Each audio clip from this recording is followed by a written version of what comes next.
Hello guys, welcome to focus with us. आज हम नई सीरीज शुरू करने जा रहे हैं जो हमारी ज्योग्राफी के ऊपर रहेगी। इसमें हम ज्योग्राफी के आने वाले जितने भी क्वेश्चंस हैं, इंपॉर्टेंट क्वेश्चन, वो सारे डिस्कस करेंगे। उसके पहले सारी जितनी भी ज्योग्राफी है, वर्ल्ड ज्योग्राफी, इंडियन ज्योग्राफी और जितने भी रिसेंट ज्योग्राफी इन्वेंशन हुए हैं, चाहे वो आपके खगोलीय दूरदर्शी हो, चाहे वो आपकी कोई मेडिसिन हो और चाहे वो कोई नया पुरातत्व स्थान जहाँ से ज्योग्राफी से आपसे क्वेश्चंस पूछे जा सकते हैं, तो सारे ही इस वीडियोस के लेक्चर्स में हम आपसे पॉइंट टू पॉइंट डिस्कस करते रहेंगे। और जो भी क्वेश्चंस आपसे समझ में नहीं आएगा वो आप हमसे कमेंट करके पूछ सकते हैं। बाकी कोई भी अगर इम्पोर्टेंट क्वेश्चन आता है या आया हुआ है वो भी हम इस डिस्कस करेंगे और इस वीडियो को इतना इंटरेस्टिंग बना देंगे कि आप कहीं और तो भटकेंगे नहीं, ये हमारी गारंटी है। बस आप हमारे साथ बने रहिए, रेगुलरिटी बनाए रहिए, बस शुरुआत से एंड तक बने रहिए, बस इतनी ही गुजारिश है आपसे। सारी वीडियो सीरीज़ में हम सबसे पहले पॉइंट टू पॉइंट नोट्स देखेंगे, पॉइंट टू पॉइंट समझने की कोशिश करेंगे और आपको जो भी वीडियो स्क्रीन्स के नज़र आएगा उसके थ्रू हम आपको समझाने की कोशिश करेंगे। वो आपके वीडियो ग्राफिक्स हो सकते हैं, पिक्चर्स हो सकती हैं और हमारे ये नोट्स हो सकते हैं। तो सबसे पहले हमारा है ब्रह्मांड यानी कि कॉस्मोस। कॉस्मोस ब्रह्मांड, ब्रह्मांड से आपके लगभग 2 से 4 क्वेश्चन हर ईयर पूछे जाते हैं। ये ब्रह्मांड से रिलेटेड हो सकते हैं, जैसे आपके तारों से रिलेटेड हो सकते हैं, खगोल शास्त्री जितने भी हैं उनसे रिलेटेड हो सकते हैं, कोई नई हबल दूरबीन इन्वेंशन हुई है उससे रिलेटेड हो सकते हैं। वो सारे ही सारे हम इसमें डिस्कस करेंगे। तो पहले हम शुरुआत कर लेते हैं अपनी ब्रह्मांड से। तो पहला हमारा यही टॉपिक होगा, ब्रह्मांड। तो अगर ब्रह्मांड की बात की जाए तो जब संपूर्ण विश्व का चित्र इंसान के मन में आता है तो वो इसे ब्रह्मांड की संज्ञा दी जाती है। यहाँ पे जितने भी पॉइंट्स लिखे हुए हैं उनको मैं डिस्कस करूँगा और ये आपके भू केंद्रित अवधारणा, हेलियोपैथिक सेंट्रिक यानी सूर्य केंद्रित अवधारणा ये क्या होती है ये बताऊँगा। एक यूनानी मिस्र के परंपरा के खगोल शास्त्री थे, इनका नाम था क्लॉडियस टोल्मी। क्लॉडियस टोल्मी जो है 140 ईस्वी में हुआ करते थे। इन्होंने खगोल शास्त्री थे, इन्होंने सर्वप्रथम इसका नियमित अध्ययन कर ये बताया था कि जो पूरा ब्रह्मांड है ये भू केंद्रित है। ये भू केंद्रित, यहाँ पे ये भू केंद्रित लिखा हुआ है। इस भू केंद्रित का यही मतलब है कि यहाँ पे मैंने इंडिकेशन दिया है, भू केंद्रित की मीन्स है पृथ्वी के केंद्र में और अन्य ग्रह इसकी परिक्रमा कर रहे हैं। यानी जितने भी ग्रह हैं वो किसकी परिक्रमा करते हैं? पृथ्वी की। ये किसने अवधारणा दी थी? ये अवधारणा दी थी क्लॉडियस टॉल्मी ने। कई बार आपसे एग्जाम में पूछा गया है ये क्वेश्चन कि सर्वप्रथम भू केंद्रित अवधारणा किसने दी थी? तो भू केंद्रित अवधारणा क्लॉडियस टॉल्मी जी ने दी थी। कहाँ के थे ये? मिस्र यूनानी के थे। उसके बाद इसमें बताया, सिंपल सी बात है, इसमें बताया था ये इस अवधारणा के अनुसार यानी कि पृथ्वी जो है ब्रह्मांड के केंद्र में है और सूर्य और जैसे इसके ग्रह इसकी परिक्रमा कर रहे हैं। परंतु ये धारणा लंबे समय तक नहीं रही थी। उसके बाद आ गए निकोलस कॉपरनिकस। निकोलस कॉपरनिकस के बारे में आपने पढ़ा भी होगा और नहीं पढ़ा है तो यहाँ पे जान लीजिए, ये भी खगोल शास्त्री थे। निकोलस कॉपरनिकस पोलैंड के रहने वाले थे। ये पोलैंड के रहने वाले थे 1543 में। इन्होंने आधुनिक खगोल शास्त्र जनक होने के नाते हेलियोसेंट्रिक अवधारणा दी। हेलियोसेंट्रिक मीता है सूर्य केंद्रित। ये हेलियोसेंट्रिक मीन्स है सूर्य केंद्रित अवधारणा दी। और सूर्य केंद्रित इंडिकेशन मैंने लिखा है कि सूर्य केंद्र में है और अन्य ग्रह जैसे पृथ्वी और बाकी जितने भी ग्रह हैं सूर्य की परिक्रमा करते हैं। और इन्हें आधुनिक खगोल शास्त्र का जनक भी माना जाता है। सबसे इम्पॉर्टेंट क्वेश्चन आपसे कई बार क्वेश्चन में पूछा जा चुका है, एसएससी का, यूपीएससी का और सिंपल से बैंकिंग एग्जाम में भी ये क्वेश्चन आता है, जीएस में, जनरल साइंस में, कि सूर्य केंद्रित यानी आधुनिक खगोल शास्त्र के जनक किसे माना जाता है? तो ये आपके आएंगे निकोलस कॉपरनिकस। इन्होंने बताया कि सूर्य केंद्र में है, बाकी सारे ग्रह इसकी परिक्रमा करते हैं। इसके बाद भी ये भी बताया कि अवधारणा जो है सूर्य परिवार तक ही सीमित नहीं है। ये अवधारणा ब्रह्मांड के किसी भी पॉइंट पर लगती है। ब्रह्मांड के किसी भी पॉइंट पर लगने का यह मीन्स था कि एक ही पॉइंट सेंटर है किसी ऐसी चीज़ का और बाकी सारी ब्रह्मांड की चीज़ें किसी न किसी चीज़ का चक्कर लगा रही हैं। 1805 इम्पॉर्टेंट डेट है। 1805 में ब्रिटेन के खगोल शास्त्री हुए विलियम हर्शेल। नाम याद रखिएगा, यह है विलियम हर्शेल। ने दूरबीन से प्रयोग से अंतरिक्ष का अध्ययन कर ये बताया कि सौर मंडल आकाश गंगा का एक अंश मात्र है। यानी जो हमारा सौर मंडल है, सौर मंडल में हमारे जो ग्रह हैं, एक सूरज है और कई सारे उप प्लैनेट हैं यानी कि उपग्रह हैं, ये सारे के सारे एक छोटा सा मात्र, एक कल्पना मात्र का एक पॉइंट है। इससे भी बड़े बड़े अंश पूरे ब्रह्मांड में शामिल है। अमेरिका में ये प्रकाशित भी किया गया था कि ब्रह्मांड का व्यास लगभग 250 करोड़ वर्ष है, और ये व्यास बताया 1925 में अमेरिकन खगोल शास्त्री थे एडविन पी हबल।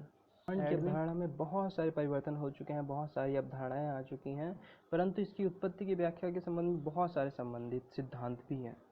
इनमें कुछ सिद्धांत जैसे आपके हो गए बिग बैंग सिद्धांत, बहुत इम्पॉर्टेंट सिद्धांत है। बिग बैंग सिद्धांत आपका सबसे इम्पॉर्टेंट सिद्धांत है। और आपके साम्यावस्था सिद्धांत, इसको किसने दिया है? Thomas Gold and Herman Bondi. तो उसके बाद है दोलन सिद्धांत। दोलन सिद्धांत ये किसने दिया है? Doctor Alan Sandwich. तो ये सिर्फ नाम याद करने हैं, आपसे क्वेश्चन पूछा जाता है साम्यावस्था का सिद्धांत किसने दिया है, उसमें होता है थॉमस गोल्ड एंड हरमन बॉन्डी।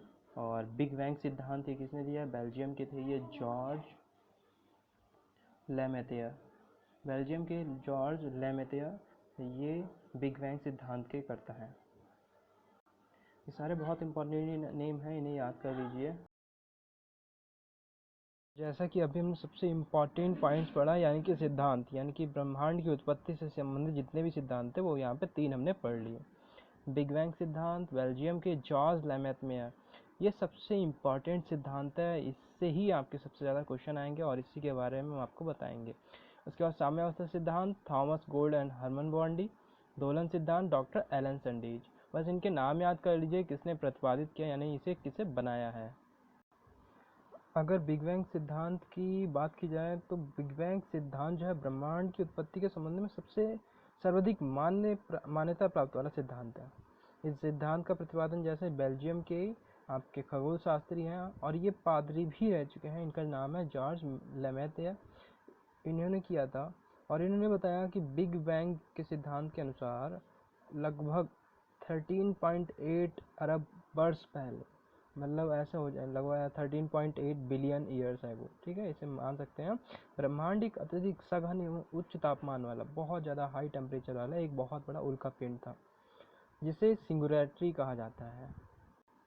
यहाँ पे जो मैंने पॉइंट लिखा है सिंगुलैरिटी यही है कि यानी कि ब्रह्मांड अत्यंत सघन और अत्यंत तापमान पिंड था, बहुत बड़ा पिंड था, जिसके कारण इसे क्या कहा जाता था? पहले सिंगुलैरिटी कहा गया। इस ब्रह्मांड में बहुत बड़ा महाविस्फोट हुआ, बहुत बड़ा महाविस्फोट होने की वजह से इसमें छोटे छोटे टुकड़ों में टूट गया और यही छोटे छोटे प्लैनेट्स बन गए, तारे बन गए, नक्षत्र बन गए, सूर्य बन गए। ये सारी चीज़ें कई सालों तक हुई, कई अरबों सालों तक प्रक्रिया चलती रही, जिसके कारण आज हमारी धरती बनी है। और सबसे ज़्यादा यही माना जाता है बिग बैंग सिद्धांत को, क्योंकि इसने यही बताया था कि ब्रह्मांड का विस्तार जो है अभी भी हो रहा है, क्योंकि अभी भी ये देखा जाता है कि तारों के बीच की दूरी निरंतर बढ़ती जाती है, तो इसीलिए इसको ज़्यादा मान्यता दी जाती है। यहाँ पे जो नाम है लॉर्ड हैड्रन कोलाइडर, ये एक मिशन का नाम है। ये एक मिशन था जिसमें क्या किया गया था, एक रिसर्च की गई थी कि ब्रह्मांड के रहस्य को जानने की कोशिश की गई थी। यूरोपियन सेंटर की एक रिसर्च ऑर्गेनाइजेशन है जिसका नाम है सर्न, यहाँ पे लिखा है मैंने सर्न, CERN, सर्न होता है, ठीक है। ये एक ऑर्गेनाइजेशन थी जिसने 30 मार्च 2010 से 30 मार्च 2010 में एक प्रोजेक्ट शुरू किया, जिसका नाम रखा लॉर्ड हैड्रॉन कोलाइडर। इसका नाम लॉर्ड हैड्रॉन कोलाइडर रखा गया। और इसमें क्या किया गया, एक प्रोटॉन, पहले ये मैंने जो आपको फिगर बना के रखा है इसको ध्यान से देखिए, ये अर्थ है। अर्थ में इन्होंने 100 फीट की गहराई पर 27 किलोमीटर का एक गड्ढा खोदा। 100 फीट की गहराई पर 27 किलोमीटर का गड्ढा खोदा और उसमें हिग्स बोसान कणों की बमबारी की। हिग्स बोसान कण बहुत पावरफुल कण होते हैं, उनकी बमबारी की और ये पता लगाने की कोशिश की कि उनके माध्यम से डार्क मैटर, आपने नाम शायद सुना हो, डार्क मैटर, डार्क एनर्जी, या जिसे गॉड पार्टिकल भी बोलते हैं, इसके बारे में जानकारी इकट्ठा करने की कोशिश की और ये थोड़ा बहुत सक्सेसफुल भी हुए। इन्होंने डार्क मैटर, या हम सिंपल से कह सकते हैं गॉड पार्टिकल, गॉड पार्टिकल के बारे में बहुत ढेर सारी जानकारी तो नहीं मिल पाई, लेकिन जितनी भी मिली इनके लिए बहुत थी। इस ऑर्गेनाइजेशन का ये भी मानना है कि गॉड पार्टिकल के नाम से जाने जाने वाला जो हिग्स बोशान में ही ब्रह्मांड के निर्माण का रहस्य छुपा हुआ है, क्योंकि इसे प्रोटॉन की यानी परमाणु की सबसे आधारभूत इकाई माना जाता है। जैसे जो भी परमाणु बनता है वो हिग्स बोशान से मिलकर बनता है, इसीलिए इसको गॉड पार्टिकल भी बोला जाता है।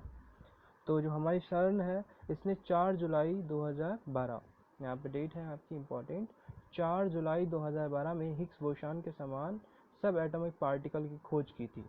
इसने किसकी? हिग्स बोशान के समान ये जो एक्सपेरिमेंट किया, इस एक्सपेरिमेंट के तहत इन्होंने सब एटॉमिक पार्टिकल जो बिल्कुल गॉड पार्टिकल्स माना जाता है उसके समान इन्होंने उसकी खोज की। 14 फरवरी 2013 इम्पॉर्टेंट डेट है। इस दिन क्या हुआ? इस लार्ज हाइड्रा कोलाइडर को बंद कर दिया गया और फिर जून 2015 में इसे फिर से प्रारंभ कर दिया गया और इस पर अभी भी एक्सपेरिमेंट हो रहे हैं। अब बात करते हैं आकाशगंगा की। तो आकाशगंगा याद रखिए तारों का एक बहुत बड़ा यानी सबसे विशाल जो समूह होता है तारों का, उसे कहते हैं आकाशगंगा। तो आकाशगंगा में लगभग 100 अरब आकाशगंगाएं हैं ब्रह्मांड में। तो आकाशगंगा हमारी बहुत छोटी है, उसमें बहुत सारे सोलर सिस्टम होते हैं जिसका हमारा सोलर सिस्टम एक छोटा सा पार्ट है। असंख्य तारों का जो एक विशाल पुंज होता है उसे आकाशगंगा कहते हैं, जिसमें एक केंद्रीय बल्ज यानी कि इसका जो सेंटर होता है, मैंने यहाँ पे लिखा है जिसके सेंटर है, याद रखना कई बार एग्जाम में होता है, पूछा जाता है जो आकाशगंगा के सेंटर को क्या कहते हैं, केंद्र को क्या कहते हैं, उसे कहते हैं बल्ज। ठीक है, तो आकाशगंगा के केंद्र को बल्ज कहते हैं और इसके साइड साइड में तीन डायरेक्शन में 3 घूर्णनशील भुजाएं होती हैं, यानी कि घूमने वाली भुजाएं होती हैं। ये तीनों घूर्णनशील भुजाएं अनेक तारों से मिलकर बनी होती हैं और यह तारों का सबसे संकेंद्रण सर्वाधिक होता है, यानी कि जो तीनों भुजाएं होती हैं यहाँ पे तारे सबसे पास पास में इकट्ठा होते हैं। एक तरीके से कह सकते हैं सॉलिड फॉर्म में भी हो सकते हैं ये। और प्रत्येक आकाशगंगा में लगभग 100 अरब तारों से भी ज़्यादा तारे होते हैं। 100 अरब तारों से भी ज़्यादा तारे होते हैं। और हमारी आकाशगंगा का नाम याद रखिएगा, क्वेश्चन में कई बार आता है एसएससी के एग्ज़ाम में, एमटीएस सीपीयू के एग्ज़ाम में। हमारी आकाशगंगा का नाम क्या है? मंदाकिनी। और इसका आकार क्या है? सर्पल आकृति है, यानी सांप की आकृति है। और मंदाकिनी में जो तारों का समूह होता है उसे कहते हैं मिल्की वे, याद रखिए। यानी तारों के समूह को मंदाकिनी के अंदर यानी हमारी आकाशगंगा के अंदर जितने भी तारे के समूह हैं उन्हें कहते हैं मिल्की वे। इम्पॉर्टेंट पॉइंट पे आते हैं, तो यहाँ पे आपको पता होना चाहिए अभी हाल ही में नासा ने हब्बल टेलीस्कोप की, यानी कि जो उसकी हब्बल टेलीस्कोप है, इसकी सहायता से रेलिक गैलेक्सी की खोज की। रेलिक गैलेक्सी ये हमारी गैलेक्सी मंदाकिनी के अपेक्षा तारों की संख्या यहाँ तो दोगुनी है, किंतु आकार में मिल्की वे की तुलना में 1/4 है, लगभग 1/4 इसका आकार है हमारे मिल्की वे की तुलना में। मिल्की वे रात के समय दिखाई पड़ने वाले तारों का जो होता है समूह होता है, जो हमारी आकाशगंगा का एक छोटा सा भाग है। यहाँ पे जो मैंने नाम लिखा है अरियन नेबुला, अब देख रहे हैं अरियन नेबुला जो नाम है, यही हमारी आकाशगंगा का शीतल और चमकीले तारों का सबसे बड़ा समूह है। और यहाँ पे आपसे एक इम्पॉर्टेंट पॉइंट है कि अगर हमारी आकाशगंगा मंदाकिनी के निकट में कोई दूसरी आकाशगंगा की बात की जाए तो सबसे सर्वाधिक निकट जो आकाशगंगा है उसका नाम है एंड्रोमेडा। उसका नाम है एंड्रोमेडा, जो 2.2 मिलियन प्रकाश वर्ष की दूरी पर स्थित है। तो ये डायरेक्ट एग्जाम में क्वेश्चन आते हैं, इसलिए इन्हें डायरेक्ट ही आपको याद करना पड़ेगा। जो हमारा प्लैनेमस है, यहाँ पे मैंने लिखा है प्लैनेमस। प्लैनेमस सौर मंडल के बाहर बिल्कुल एक जैसे दिखाई देने वाले जुड़वा पिंडों का समूह है, बिल्कुल सेम जुड़वा पिंडों का समूह है। यहाँ पे आपसे कई बार पूछा जाता है साइरस क्या है या डॉग स्टार पूछा जाता है और कई बार कंफ्यूज भी आते हैं साइरस। तो साइरस याद रखिए पृथ्वी से 9 ईयर्स वर्ष यानी कि कैसे में कह सकते हैं 9 प्रकाश वर्ष दूर स्थित दोगुने द्रव्यमान वाला तारा जो रात में हमें तेजी से सर्वाधिक चमकीला दिखाई देता है, ये हमारा साइरस है। यानी कि पृथ्वी से 9 प्रकाश वर्ष की दूर पर सूर्य के दोगुने द्रव्यमान वाला तारा जो है रात में सर्वाधिक चमकीला दिखाई देता है, इसी को कहते हैं साइरस। और ये फिर है प्रॉक्सिमा सेंचुरी। याद रखिए ये सबसे इम्पोर्टेंट है कि अगर पृथ्वी के सबसे नज़दीक कोई सितारा है, स्टार है, तो वो है आपका प्रॉक्सिमा सेंचुरी। ये सबसे निकट सूर्य का निकटतम तारा है प्रॉक्सिमा सेंचुरी। सूर्य का सबसे निकटतम तारा प्रॉक्सिमा सेंचुरी है। फिर है हमारा सुपर क्लस्टर। सुपर क्लस्टर क्या होता है? सबसे पहले समझ लीजिए, सुपर क्लस्टर आकाश गंगाओं के जो समूह होते हैं या श्रृंखला होती है उन्हें कहा जाता है सुपर क्लस्टर। तो जुलाई 2017 में भारतीय खगोलविदों ने एक दल ने सबसे पुरानी आकाश गंगाओं के एक अत्यधिक बृहद या सुपर क्लस्टर की खोज की थी। पिसीज नक्षत्र दिशा में स्थित इस आकाश गंगा के इस बृहद सुपर क्लस्टर को सरस्वती नाम दिया गया था। तो ये इंपॉर्टेंट पॉइंट है, यानी कि सुपर क्लस्टर अभी खोज हुई है 2017 में, इसका नाम रखा गया सरस्वती। उसके बाद इम्पॉर्टेंट पॉइंट है 4 अगस्त 2015, भारतीय अंतरिक्ष अनुसंधान संगठन यानी इसरो ने, यानी Indian space research and organisation ने 4 अगस्त 2015 को राजस्थान के उदयपुर के फतेहगढ़ स्थित, आपका जो फतेहगढ़ में स्थित है सौर वेधशाला, इसमें एशिया की सबसे बड़ी दूरबीन मल्टी एप्लीकेशन सोलर टेलीस्कोप, इसको शॉर्ट फॉर्म में मास्ट कहते हैं। ये सबसे सबसे सबसे इम्पोर्टेंट क्वेश्चन है, मास्ट क्या है? ठीक है, मास्ट की फुल फॉर्म भी क्या है? मास्ट क्या है? MAST multi application solar navigation solar telescope,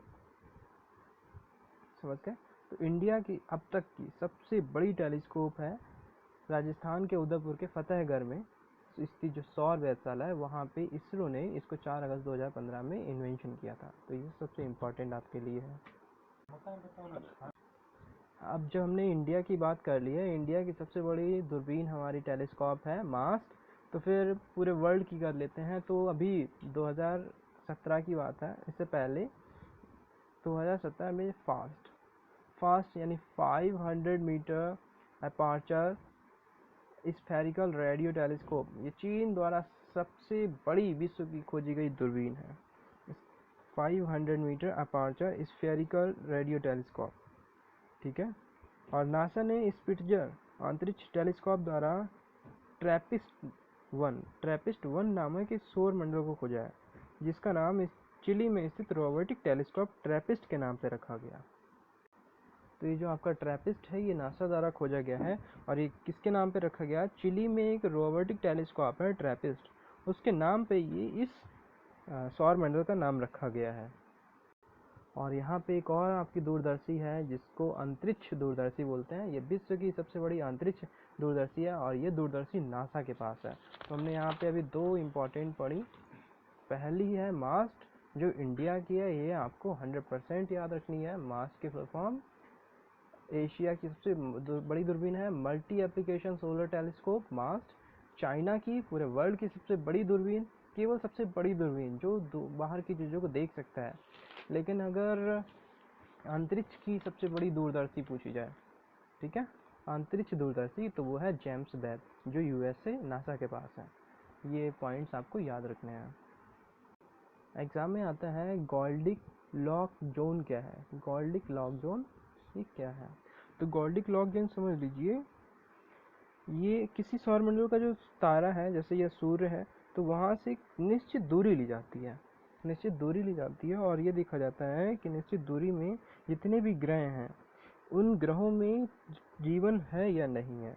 अगर वो जीवन है तो जितने में जीवन होता है उसको कहते हैं हम गोल्डिक लॉक जोन। तो फिर से समझ लीजिए गोल्डिक लॉक जोन क्या होता है, यानी कि सूर्य से वह न्यूनतम दूरी बोल सकते हैं, वह ज़्यादा से ज़्यादा या कम से कम दूरी जिसमें आपका जीवन संभव हो सकता है। अब हम एक पॉइंट और देख लेते हैं, तारा और उसका जीवन चक्र। तो तारे के बारे में हम एक पॉइंट देखेंगे, जितना भी इम्पोर्टेंट डेटा है फॉर एग्जाम पर्सपेक्टिव वो देखेंगे, और इम्पोर्टेंट पॉइंट्स हैं केवल वही देखेंगे। तो तारा क्या होता है? आकाशगंगा के घूर्णनशील ब्रह्मांड में विद्वान गैस जो होती हैं, गैस आपस में मिलती हैं और इनके परस्पर गुरुत्वाकर्षण होता है, इनके बीच में क्या लगता है? ग्रेविटेशनल फोर्स लगता है, जो उनके केंद्र में नाभिक संलयन शुरू हो जाता है। नाभिक संलयन एक प्रोसेस होती है जिसे न्यूक्लियन फ्यूजन भी बोलते हैं, ये प्रोसेस होती है न्यूक्लियर फ्यूजन, वो शुरू हो जाता है। इससे हाइड्रोजन के हीलियम में बदलने की प्रक्रिया शुरू हो जाती है, क्योंकि हाइड्रोजन का द्रव्यमान होता है 1 और हीलियम होता है 2। तो जो 1 होता है वो 2 में चेंज होने लगता है, क्योंकि ये न्यूक्लियर फ्यूजन शुरू हो जाता है, इसमें ऐड होने लगते हैं न्यूट्रॉन इलेक्ट्रॉन होता है। जिससे क्या होता है, यह अवस्था तारा बन जाता है, यानी कि अब वो क्या हो गया, उसमें आग लग चुकी है और ये फ्यूजन कॉन्टिन्यूस हो रहा है, जिसे हम कहते हैं तारा। याद रखिए, जिसे हम कहते हैं तारा। अगर पूछा जाता है आपके तारे की उत्पत्ति की प्रक्रिया को क्या कहते हैं, तो याद रखिए नाभिकीय संलयन। यानी कि किस प्रक्रिया से बनता है तारा, नाभिकीय संलयन से। नाभिकीय विखंडन से नहीं बनता है, नाभिकीय संलयन से बनता है। क्योंकि आपको जानते हैं आपका सूर्य भी एक तारा है, और तारा यानी सूर्य से भी ऊर्जा कैसे निकलती है, नाभिकीय संलयन की वजह से ही। अब हमारा तारा बन के तैयार हो गया।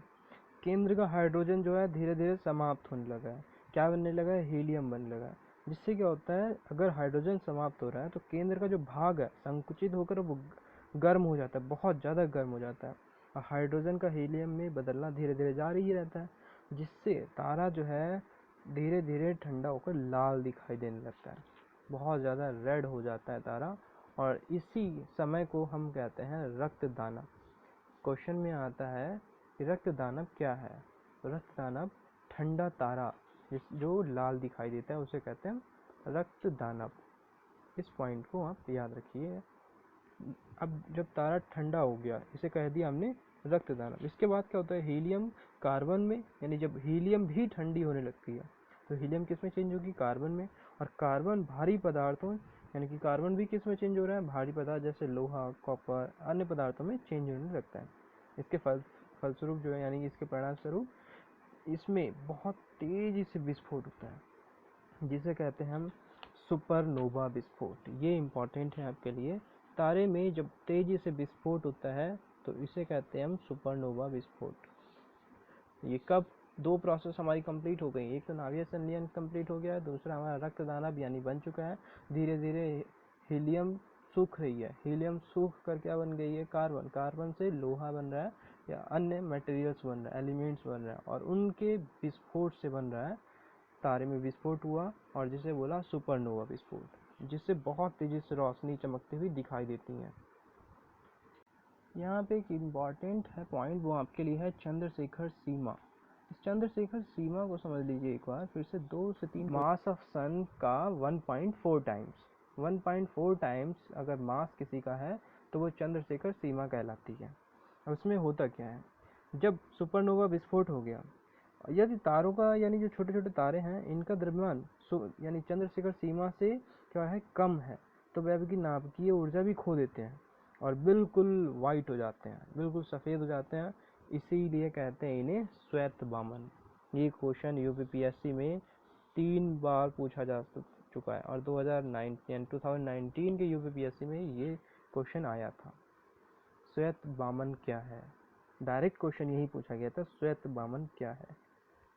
तो आप याद रख लीजिए श्वेत बामन क्या है। जब सुपरनोवा विस्फोट हो गया उसके बाद तारा जो है, तारा अगर उसका द्रव्यमान, आपसे कई तरह से पूछा सकता है लेकिन इससे पूछा गया था श्वेत बामन क्या है, तो तारे का द्रव्यमान अगर चंद्रशेखर सीमा से कम होता है तो उसको वो धीरे धीरे सूखने लगता है, उसका कलर सफ़ेद हो जाता है, तो उसे कहते हैं सफ़ेद यानी श्वेत बामन। इसे जीवाश्म तारा भी कहते हैं, फॉसिल स्टार भी कहा जाता है। अब श्वेत बामन भी धीरे धीरे ठंडा होता रहता है, धीरे धीरे ठंडा हो जाता है। जब ये बिल्कुल ठंडा हो जाता है तब ये बन जाता है काला बामन, तब इसको बोलते हैं काला बामन। ये कुछ पॉइंट्स हैं, इंपॉर्टेंट पॉइंट्स हैं, इसे याद रखिएगा। इसे बोलते हैं हम काला बामन। और जो हमारी चंद्रशेखर सीमा है 1.4 मास ऑफ सन, अगर इससे ज़्यादा हो गया द्रव्यमान, यानी किसी भी स्टार का चंद्रशेखर सीमा 1.4 मास ऑफ द्रव्यमान से ज़्यादा हो गया, तो इससे क्या होता है, जितने भी इलेक्ट्रॉन हैं वो मुक्त हो जाते हैं घूमते घूमते, क्योंकि ज़्यादा फोर्स से घूमता है, तो ज़्यादा फोर्स से घूमने से जितने भी इलेक्ट्रॉन होते हैं वो मुक्त हो जाते हैं। मुक्त होने के कारण इनमें वेग आ जाता है और ये नाभिक छोड़कर बाहर चले जाते हैं, और जब नाभिक छोड़कर बाहर चले जाते हैं तो केवल बचता है एक नाभिक यानी न्यूट्रॉन। केवल बचे रहते हैं न्यूट्रॉन, क्योंकि नाभिक में क्या होता है, न्यूट्रॉन प्रोटॉन और इलेक्ट्रॉन चक्कर लगाते हैं, तो प्रोटॉन की कोई वैल्यू नहीं होती, न्यूट्रॉन यहाँ पे बचे रहते हैं। और न्यूट्रॉन जब बच जाते हैं तो इस अवस्था को बोलता है न्यूट्रॉन तारा या पल्सर, इसको बोला जाता है न्यूट्रॉन तारा या पल्सर। ये इंपॉर्टेंट याद रखिए, जब इलेक्ट्रॉन नाभिक को छोड़कर चले जाते हैं तो न्यूट्रॉन बचा रहता है और इसी अवस्था को बोला जाता है न्यूट्रॉन तारा। न्यूट्रॉन तारा भी बहुत समय तक सिकुड़ता चला जाता है, क्योंकि नाभिक में कुछ नहीं बचा हुआ है जो उसको कंटेन बनाए रखे। नाभिक भी सिकुड़ रहा है अभी भी धीरे धीरे। तो न्यूट्रॉन तारे में अत्यधिक परिमाण में द्रव्यमान क्या होता है, एक ही पॉइंट पर आकर इकट्ठा हो जाता है। जितना भी मास होता है उस तारे का, द्रव्यमान का, वो एक ही पॉइंट पर इकट्ठा हो जाता है। अब ये असीमित घनत्व के द्रव्ययुक्त पिंड को कृष्ण छिद्र या ब्लैक होल कहा जाता है। याद रखिए, इस समय जो बनता है, धीरे धीरे सारे प्रोटॉन न्यूट्रॉन एक ही न्यूट्रॉन में समा जाते हैं, तब बनता है ब्लैक होल, जिसे कृष्ण छिद्र भी कहते हैं। कई बार पूछा जाता है कृष्ण छिद्र क्या है, तो ये ब्लैक होल का ही दूसरा नाम है। अब ब्लैक होल क्या होता है, इसका जो सबसे पहले प्रतिपादन है जॉन व्हीलर, याद रखिए नाम इम्पॉर्टेंट है। पूछा जाता है ब्लैक होल की संकल्पना का प्रतिपादन सर्वप्रथम किसने किया था, तो याद रखिए जॉन व्हीलर ने ब्लैक होल के प्रतिपादन किया था। ये आपका लिखा हुआ है राग ब्लैक होल।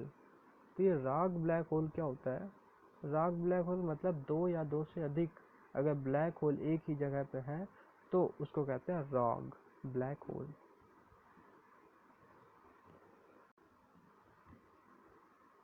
नासा ने सबसे पुराने तारे की खोज की है और जल्द हाल ही में की है। इसका नाम केपलर 444, यहाँ पे आप देख रहे हैं, ये आपका रखा गया है। तो क्वेश्चन पूछा जा सकता है सबसे पुराना तारा कौन सा है, केपलर 444। नासा ने बेसिक को पहला न्यूट्रॉन मिशन, इसका नाम रखा NICER, neutron star interior composition explorer. ये जो NICER जून 2017 में अंतर्राष्ट्रीय अंतरिक्ष में स्थापित किया और यह मिशन असामान्य खगोलीय घटनाओं का अध्ययन करता है। इसी मिशन के द्वारा नासा ने अंतरिक्ष में एक्सरे का प्रथम नेविगेशन भी प्रतिपादित किया था। याद रखिएगा, ये सबसे इम्पोर्टेंट है, यानी कि नासा ने सबसे पहले प्रथम एक्सरे का प्रतिपादन यानी नेविगेशन कब किया, जून 2017, ठीक है, जून 2017।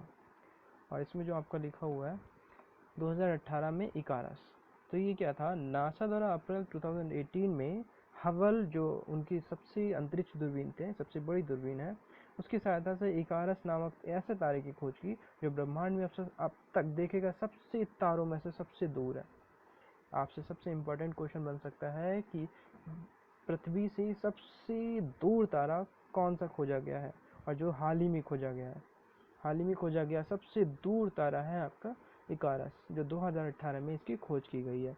किसने खोज की है, नासा ने, और किसकी सहायता से, हब्बल अंतरिक्ष दूरबीन की सहायता से। देखो, ये जो सबसे बड़ा विशाल तारा है इसका रंग नीला है, इसीलिए इसे ब्लू सुपर जायंट भी कहते हैं। तो ये थी हमारी आज की सबसे इम्पॉर्टेंट वीडियो या डिस्क्रिप्शन वीडियो कह सकते हैं, जिसमें ज्योग्राफी में हमने सबसे पहले पढ़ा आपका ब्रह्मांड से जितने भी रिलेटेड आपके पॉइंट्स थे उन्हें हमने कवर किया। ब्रह्मांड के बाद हमने आकाशगंगा पे आए, आकाशगंगा के बारे में सारी इन्फॉर्मेशन पढ़ी। उसके बाद हम आए तारे पे। तो जो भी आपकी पॉइंट क्लियर ना हुआ हो वो आप हमें डिस्क्रिप्शन में कमेंट करके पूछ सकते हैं, और आप वीडियो रिवीजन करने के लिए बार बार इसको देख भी सकते हैं। थैंक यू गाइस, मिलते हैं नेक्स्ट वीडियो में। नेक्स्ट वीडियो में हम आपको सोलर सिस्टम से सारी जुड़ी हुई चीज़ें बताएंगे, आपके सन के बारे में, और भी इम्पोर्टेंट पॉइंट्स जो भी क्वेश्चंस एग्जाम में बनते हैं आपके। मिलते हैं नेक्स्ट वीडियो में, तब तक के लिए हमारे चैनल को सब्सक्राइब कर लीजिएगा।